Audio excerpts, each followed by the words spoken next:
शीर्षक the enchanted chronicles quest for the celestial. परिचय। जादू और आश्चर्य से घिरे एक क्षेत्र में आर्या नाम का एक युवा साहसी खुद को एक असाधारण खोज में खींचा हुआ पाता है। वह अपनी दादी की अटारी में छिपी एक धूल भरी पुरानी किताब पर ठोकर खाती है, जो कि पौराणिक कलाकृतियों और पौराणिक प्राणियों की कहानियों से भरी हुई है।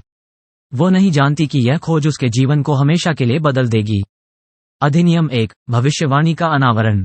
आर्या प्राचीन कहानियों में तल्लीन हो जाती है और दिव्य कुंजी के रूप में जानी जाने वाली एक शक्तिशाली कलाकृति के अस्तित्व के बारे में सीखती है। किंवदंती है कि यह कुंजी अनंत प्रकाश के छिपे हुए दायरे को अनलॉक करने की शक्ति रखती है, इसके मालिक को अकल्पनीय शक्ति प्रदान करती है।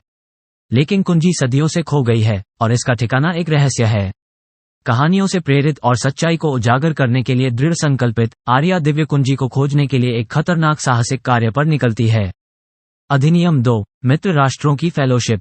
जैसा कि आर्या अपनी खोज पर निकलती है, उसका सामना साथियों के एक उदार समूह से होता है जो उसकी यात्रा में शामिल होते हैं। ज़ेफिर, एक शरारती प्रकृति के साथ एक कुशल तीरंदाज, और लायरा, एक बुद्धिमान और शक्तिशाली जादूगरनी है जो अपने रहस्यमय ज्ञान के साथ समूह का मार्गदर्शन करती है। साथ में वे विश्वासघाती जंगलों में नेविगेट करते हैं, घातक जालों को चकमा देते हैं और दिव्य कुंजी के रहस्यों की रक्षा करने वाले दुर्जेय जीवों का सामना करते हैं। अधिनियम 3। परीक्षण और रहस्योद्घाटन। आर्या और उसके साथी अपनी खोज में कई चुनौतियों का सामना करते हैं। वे प्राचीन पहेलियों को समझते हैं, भयंकर अभिभावकों से युद्ध करते हैं और अपने स्वयं के भय और शंकाओं को दूर करते हैं। उनके द्वारा पास किया गया प्रत्येक परीक्षण उन्हें कुंजी के स्थान के करीब लाता है और अपने बारे में अधिक बताता है। अपने कारनामों के माध्यम से उन्हें पता चलता है कि दिव्य कुंजी की शक्ति केवल अपने स्वयं के लाभ के लिए नहीं है, बल्कि इसका उपयोग अधिक अच्छे के लिए किया जाना चाहिए। अधिनियम 4। विश्वासघात और मोचन। जैसे ही आर्या और उसके सहयोगी अंतिम बाधा के करीब पहुंचते हैं, एक चौंकाने वाला विश्वासघात सामने आता है।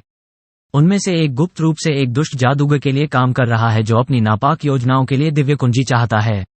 समूह को अपने भरोसेमंद साथी का सामना करना चाहिए और उस आंतरिक संघर्ष को दूर करना चाहिए जो उन्हें अलग करने की धमकी देता है। क्षमा और समझ के माध्यम से वे आगे बढ़ने और अपनी एकता को पुनः प्राप्त करने की शक्ति पाते हैं।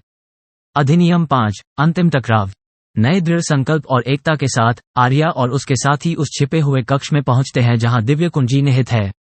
वे परम चुनौती का सामना करते हैं, हर कीमत पर कुंजी की रक्षा करने के लिए दृढ़ संकल्पित अपार शक्ति के संरक्षक।